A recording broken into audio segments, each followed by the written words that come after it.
తాకట్లో ఉన్న మీ బంగారాన్ని విడిపించి ఆ రోజు ఆన్లైన్ రేటుకి కొంటాం. Sharma gold company. నమస్కారం, సుమన్ టీవీ ప్రేక్షకులకు స్వాగతం. ప్రస్తుతం మనతో పాటు ఉన్నారు శ్రీచక్ర పీఠ వ్యవస్థాపకులు, అలాగే ప్రముఖ జ్యోతిష పండితులు, మనందరికీ సుపరిచితులైనటువంటి డాక్టర్ ప్రదీప్ జోషి గారు మనతో పాటు ఉన్నారు.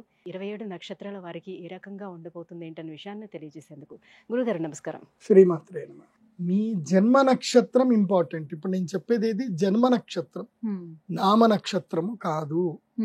నామ నక్షత్రం వేరు, జన్మ నక్షత్రం వేరు. నామ నక్షత్రానికి ఏ రాశి ఫలాలు గాని ఏ గోచార ఫలితాలు గాని వర్తించవు.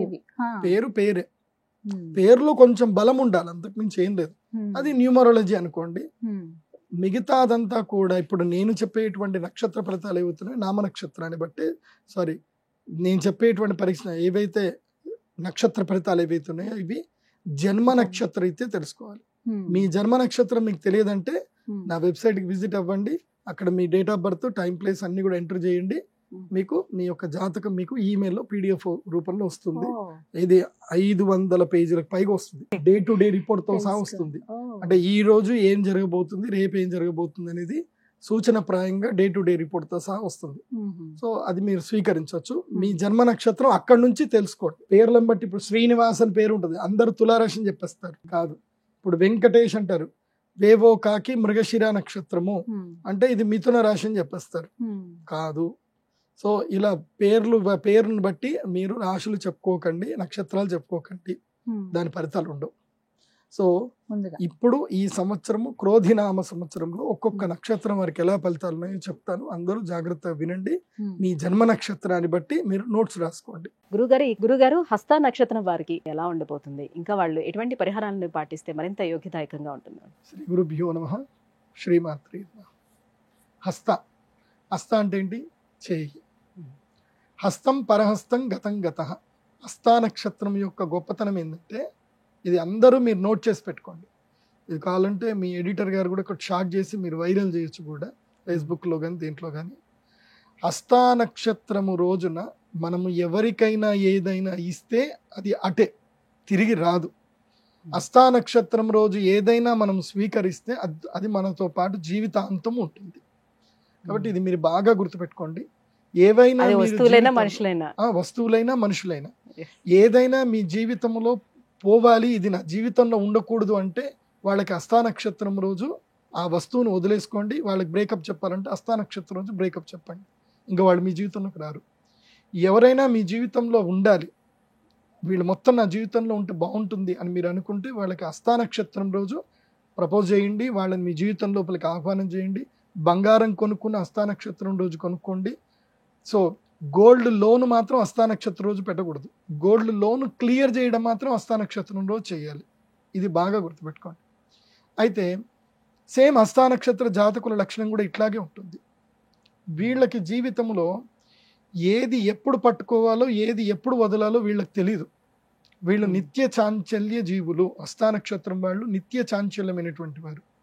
3 ఫ్లక్చువేషన్స్ దారుణంగా ఉంటాయి వీళ్ళకి. ఎంత దారుణంగా ఉంటాయంటే, ఈ క్షణం ఒకటి ఆలోచిస్తారు, మళ్ళీ ఇంకో క్షణం ఇంకోటి ఆలోచిస్తారు.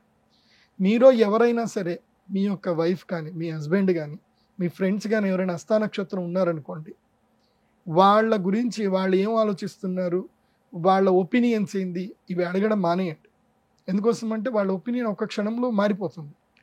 వాళ్ళకి నచ్చినవి ఈ క్షణం ఉంటుంది, నెక్స్ట్ క్షణం మారిపోతుంది. సో వాళ్ళకి 3 ఫ్లక్చుయేషన్స్ దారుణంగా ఉంటాయి. కానీ ఒకటి మాత్రం ఉంటుంది, వాళ్ళకి మాత్రం పక్కా క్లారిటీ ఇంటర్నల్గా ఒకటే ఉంటుంది.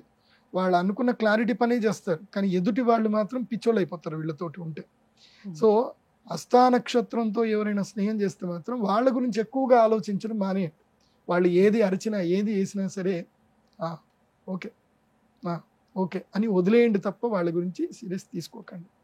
సో ఈ సంవత్సరము హస్త నక్షత్రం వారికి చెప్పేది ఏంటంటే, స్టాప్ యువర్ 3 ఫ్లక్చుయేషన్స్. మీరు రిలేషన్షిప్స్లో ఈ సంవత్సరం దెబ్బతింటారు. అండ్ ఈ సంవత్సరము మీకు ధన సంపాదన, విపరీతమైన ధన సంపాదన వస్తుంది, విపరీతమైనటువంటి పేరు వస్తుంది.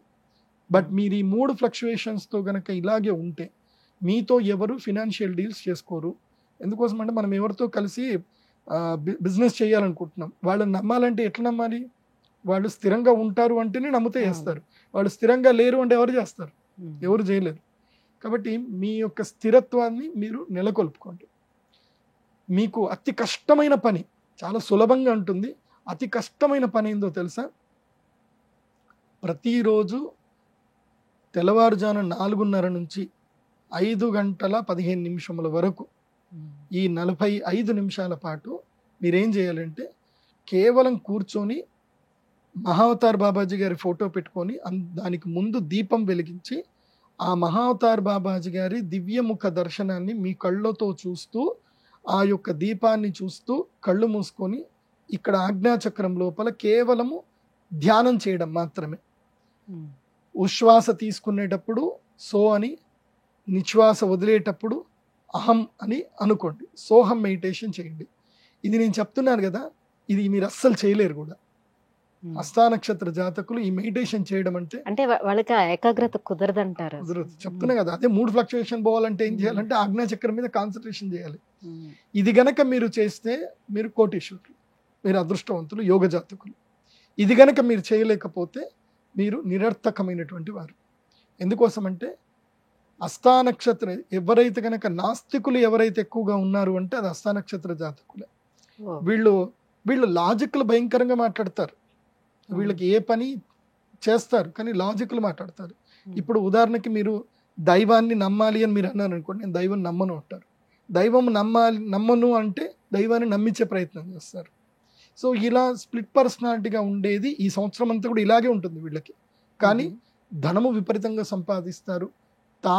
తమను నమ్మిన వాళ్ళకి అందరికీ కూడా చక్కగా సిరి సంపదలు ఇస్తారు. ఈ సంవత్సరం దానాలు చేస్తారు. ఈ ప్రాబ్లమ్స్ అన్నీ కూడా సెటిల్ అయిపోతాయి. ఈ సంవత్సరంతో అత్యంత ఉన్నత స్థాయికి వస్తారు. గృహ నిర్మాణాలు చేసుకుంటారు, ఇళ్ళు కట్టుకుంటారు, మంచి కీర్తి ప్రతిష్టలు వస్తాయి. ఇవన్నీ ఉన్నాయి. కానీ పాలల్లో నిమ్మ చుక్కబడితే ఎట్లాగైతే పాడైపోతుందో మీ మూడు ఫ్లక్చుయేషన్స్ వల్ల ఈ వచ్చేటి అని కూడా పోతాయి. కాబట్టి స్థిరంగా ఉండండి, ప్రశాంతంగా ఉండండి, కోపం తగ్గించుకోండి. ఏదైనా సరే నవ్వుతూ పలకరించండి, అందరినీ నవ్వుతూ పలకరించండి. కోపం పూర్తిగా తగ్గించుకోవాలి. ఎవ్వరు ఏదైనా సరే no reaction, only action. Okay, పని చేయడం మాత్రమే తెలుసుకోండి, బాగుంటుంది. సో పరిహారం ఇదైతే చెప్పాను. ఇంకొక పరిహారం ఏంటంటే కనుక ఈ సంవత్సరం వీలైతే కనుక కేదార్నాథ్ వెళ్ళి కేదార్నాథ్ దర్శనం చేసుకోండి. హస్తా నక్షత్రం వారు బాగుంటుంది. ధన్యవాదాలు గురుగారు.